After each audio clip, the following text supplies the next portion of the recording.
So now discussing about question number 8.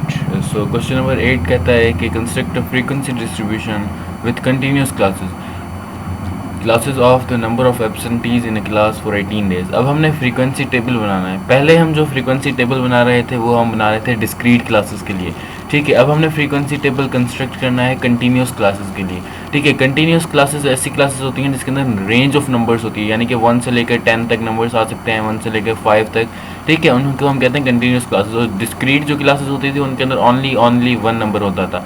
सो हमें frequency table construct करना है कंटिन्यूस क्लासेस का एंड 18 डेज़ के लिए क्लास के अंदर जो नंबर ऑफ एब्सेंटीज़ है उनका. ठीक है, अब डेटा हमें ये गिवन है, हमने इस डेटा में से जो है वो कंटिन्यूस फ्रीक्वेंसी टेबल कंस्ट्रक्ट करना है. अब इसके लिए हम पहले सीख कर आए थे. इसके लिए कुछ जो है वो स्टेप्स होते हैं, तो हम यहाँ पर सॉल्यूशन लिखेंगे. सॉल्यूशन के अंदर सबसे पहले तो हम नोट करते हैं कि नंबर ऑफ ऑब्जर्वेशन हमारे पास कितनी है. सो डेटा आप काउंट करेंगे या आप यहीं से देख लें फॉर क्लास फॉर 18 डेज. सो यहीं से हमें बता रहा है कि 18 डेज़ का डेटा है. सो नंबर ऑफ ऑब्जर्वेशन जो हमारे पास n है वो है 18. सही है. नेक्स्ट हमें कहता है कि डेटा आर डिस्क्रीट. उसके बाद जो हमारा डेटा है, डेटा किस तरह से डिस्क्रीट है. ठीक है, with m is equals to 0. अब ये वाला डिस्क्रीट और कंटिन्यूस क्या है, ये डिस्क्रीट डेटा ऐसा डेटा होता है जो हमें ओनली एंटीजर्स के अंदर गिवन होता है. जिस तरह से ये जो डेटा है ये ओनली एंटीजर्स में है, so this data is known as discrete data. अब जो कंटिन्यूस डेटा होता है, कंटिन्यूस डेटा के अंदर क्या होता है, पॉइंट्स होते हैं, यानी कि डेसिमल के बाद भी कुछ ना कुछ डिजिट्स होते हैं, लेकिन यहाँ पर एक भी डेसिमल के बाद कोई डिजिट नहीं है. So m is equals to 0. Next हम जो है रेंज निकालते हैं. ठीक है, रेंज कैलकुलेट किस तरह से करते हैं. रेंज निकालने का हमारे पास फार्मूला होता है maximum value minus minimum value. So मैंने यहाँ पर हाईलाइट कर दी है, जो मैक्सिमम वैल्यू है वो है 15 और मिनिमम वैल्यू जो है वो है 0. So maximum minus minimum, so 15 minus 0 it will B 15. सो हमारे पास जो रेंज आ गई, रेंज हमारे पास कितनी आ गई, 15. ठीक है, अब नेक्स्ट हम कैलकुलेट करेंगे नंबर ऑफ क्लासेस कि हमने जो फ्रीक्वेंसी टेबल कंस्ट्रक्ट करना है उस टेबल के अंदर हमने क्लासेस कितनी बनानी है. ठीक है, सो नंबर ऑफ क्लासेस बनाने के लिए हम एक रूल यूज़ करते थे नॉन एज स्ट्रक्स रूल. अब स्ट्रक्स रूल का हमारे पास फॉर्मूला है 1 + 3.32 टू लॉग ऑफ n. सही है.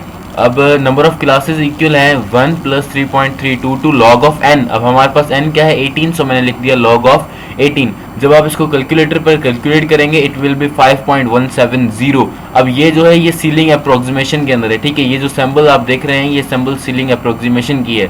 ठीक है, सो सीलिंग अप्रोक्सीमेशन के अंदर हम क्या करते हैं, हम राउंड ऑफ करके वैल्यू को पूरा का पूरा इंटीजर बाहर निकालते हैं. सो ये हमारे पास 5.170 है, तो हम इसको 6 करके बाहर निकाल देते हैं. सो हमारे पास जो नंबर ऑफ क्लासेस बनेगी हमने, यानी कि अगर हम टेबल कंस्ट्रक्ट कर रहे हैं तो टेबल के अंदर हमने जो है 6 क्लासेस बनानी है. ठीक है, नेक्स्ट हम आ जाते हैं क्लास इंटरवल या विड्थ. अब मैंने क्लास की विड्थ क्या रखनी है, यानी कि क्लास तो मैंने बना ली. अब क्लास के अंदर मैंने रेंज नंबर्स की कितनी देनी है, यानी कि मैंने 1 से लेकर 10 तक नंबर्स रखने हैं, 1 से लेकर 5 तक रखने हैं, 1 से लेकर 3 तक रखने हैं. मुझे किस तरह से पता चलेगा, वो मुझे पता चलेगा जब मैं क्लास इंटरवल या विड्थ निकालूंगा. So it is denoted by h and it's formula is 1/10 की power m into r/k into 10 power m. ठीक है, ये हमारे पास है फार्मूला क्लास इंटरवल या विड्थ को कैलकुलेट करने का. सो हम क्या करते थे, इसके अंदर वैल्यूज पुट करते थे 1/10 पावर m. अब हमारे पास m क्या है, m is 0. So 10 power 0 into r. r हमारे पास है 15. सो r की जगह मैंने रख दिया 15/k. So k is 6. सो यहाँ मैंने रख दिया 6 इंटू 10 की पावर m. m दोबारा से 0 है, सो m की जगह मैंने 0 रख दिया. सही है. अब 1 इंटू 10 पावर 0 इट मीन्स 1. और ये जो हमारे पास सीलिंग अप्रोक्सीमेशन के अंदर है, जब आप इसको सॉल्व करेंगे तो ये हो जाएगा 2.5. ठीक है, अब 2.5 सीलिंग अप्रोक्सीमेशन के अंदर है, इसको मैं फिर से इंटीजर करके बाहर निकालूंगा. सो ये 1 का 1 यही रहेगा, 2.5 मीन्स 3. ठीक है, सो 1 इंटू 3 इज इक्वल्स टू 3. अब मुझे क्लास की जो विड्थ है वो मुझे पता चलेगी कि मैंने क्लास बनानी है 3 की, यानी कि 1 2 3, यानी कि इस क्लास के अंदर मैंने सिर्फ 3 नंबर रखने हैं. नेक्स्ट क्लास में 4 5 6, नेक्स्ट क्लास में मैंने 4 नंबर रखने हैं. ठीक है, सो आगे चलते हैं. आगे आ जाता है स्पेसिंग बिटवीन द क्लासेस, कि भाई क्लासेस के बिटवीन मैंने स्पेसिंग कितनी रखती है. जिस तरह से ये हम नंबर ऑफ क्लासेस 6 निकाल कर आए हैं, 1 2 3 4 5 6. अब देखें इसके अंदर मैंने 6 क्लासेस बनानी है. उसके बाद क्लास की जो विड्थ थी, यानी कि क्लास विड्थ हम जो है वो 3 निकाल कर आए हैं. सो यू कैन सी यहाँ पर मैंने सिर्फ 1 2 3, इस क्लास की विड्थ कितनी है 3. अब आप इस क्लास को भी देख सकते हैं 3 4 5, इस क्लास की विड्थ कितनी है 5, 3. इस क्लास की विड्थ भी 3, इस तरह 3 3 सबकी विड्थ है. अब आ जाते हैं स्पेसिंग बिटवीन द क्लासेस, जिसको हम डी से डिनोट करते हैं. ये हमारा होता है क्या है, ये हमारा होता है एक क्लास की अपर क्लास लिमिट और सेकंड क्लास की लोअर क्लास लिमिट के अंदर डिफरेंस क्या है। सो आप ये देखें, इस क्लास की जो अपर क्लास लिमिट है वो 2 है, बट इस क्लास की जो लोअर क्लास लिमिट है वो कितनी है 3। सो 2 और 3 के बीच में डिफरेंस कितना है 1 का। वो हम यहाँ से कैलकुलेट करते हैं, देखते हैं हमारे पास d1 आता है या नहीं। अब d का फार्मूला हमारे पास होता है 1/10 पावर m। सो 1 का 1 10 पावर m, m हमारे पास 0 है तो 10 power 0। So 1/10 power 0 equal to 1। So हमारे पास स्पेसिंग बिटवीन द क्लासेस यानी कि d हमारे पास कितना निकला है 1। अब हम देख यानी कि अब हमने क्लासेस के बिटवीन जो स्पेस रखना है वो कितना रखना है 1 का रखना है। सो इस अपर क्लास, ये वाली अपर क्लास क्या है 2 और ये लोअर क्लास क्या है 3। अब इस दोनों के बीच में डिफरेंस हमने कितना रखना है 1 का। सो हमने 1 का डिफरेंस रखा। इस क्लास की अपर देखें और इसकी लोअर देखें, 5 और 6 के बीच में डिफरेंस 1 का, 11 और 12 के बीच में डिफरेंस 1 का, 14 और 15 के बीच में डिफरेंस 1 का। तो ये हमने डी निकाला, सही है। अब हम निकालते हैं स्टार्टिंग लोअर क्लास लिमिट। क्या हमने पहली लोअर क्लास लिमिट रखनी क्या है। सो जो आप फर्स्ट यानी कि स्टार्टिंग लोअर क्लास लिमिट रखते हैं वो आपकी जो डेटा के अंदर मिनिमम वैल्यू होती है वो ही होती है। सो हमारे डेटा के अंदर जो मिनिमम वैल्यू थी दैट इज 0। सो हमने जो है स्टार्टिंग लोअर क्लास लिमिट कितनी रख ली 0।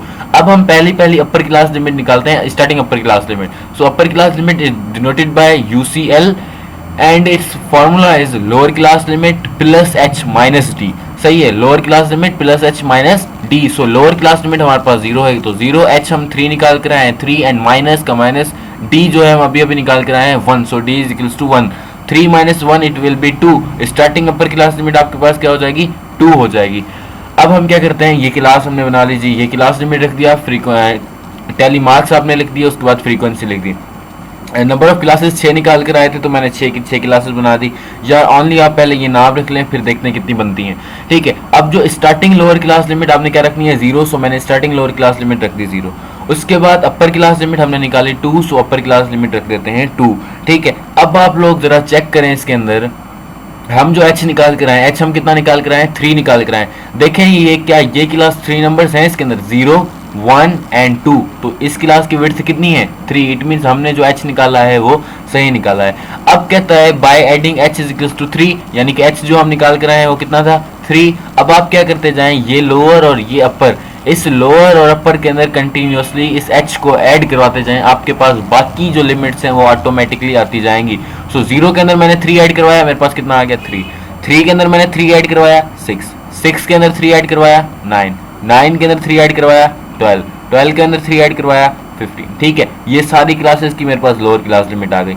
अब इन्हीं क्लासेस के अपर चाहिए तो 2 के अंदर ऐड करवाया 3, 5, 5 के अंदर ऐड करवाया 3, 8, 8 के अंदर ऐड करवाया 3, 11, 11 में ऐड करवाया 3, 14, 14 में ऐड करवाया 3, 17, ठीक है।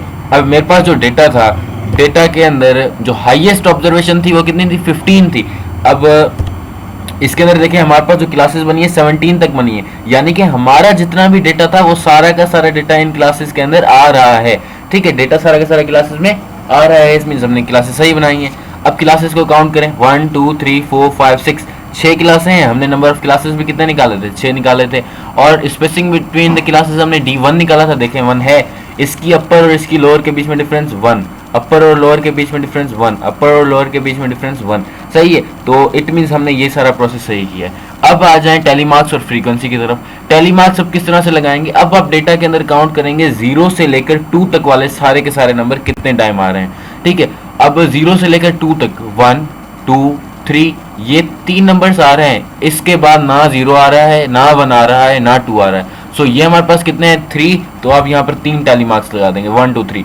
अब आ जाएं 3 से लेकर 5 तक वाले हमारे पास कितने नंबर है, यानी कि 3 से लेकर 5 तक हम देखते हैं हमारे पास कितने कितने नंबर आ रहे हैं। तो यहाँ से काउंट करेंगे 4 हमारा 3 और 5 के बीच में आता है, 4 भी आएगा, 3 भी आएगा, ठीक है। इस तरह 4 आएगा और ये जो 5 है ये 5 भी, ये रहा 5, ठीक है। तो ये 5 भी हमारे पास आएगा, सही है। तो इस तरह इधर इसमें 5 नंबर्स हैं तो हमने 5 टेली मार्क्स लगा दिए। इसी तरह 6 से लेकर 8 तक देखेंगे, 6 से लेकर 8 तक जो ऑब्जर्वेशन है वो कितने टाइम आ रही हैं, वो 3 टाइम आ रही हैं, टेली मार्क्स 3। 9 से लेकर 11 तक जो आ रही हैं वो ऑब्जर्वेशन 2 आ रही हैं, सो 2 टेली मार्क्स। 12 से लेकर 14 तक जो ऑब्जर्वेशन आ रही हैं that is 4, so 4 tally marks. 15 से लेकर 17 तक जो हमारे पास ऑब्जर्वेशन आ रही हैं वो ओनली 1 ही है, सो 1 टेली मार्क। अब टेली मार्क को देख के फ्रीक्वेंसी देखते जाए, 3 है तो फ्रीक्वेंसी 3, 5 है तो फ्रीक्वेंसी 5, 3 है तो फ्रीक्वेंसी 3, 2 है तो फ्रीक्वेंसी 2, 4 है तो फ्रीक्वेंसी 4, 1 है तो फ्रीक्वेंसी 1। इन सब का जब सम करेंगे तो n कितना आ जाएगा 18, सही है। इस टेबल के अंदर भी n कितना है 18, और हमें जो ऊपर बताया गया था n वो भी कितना था 18।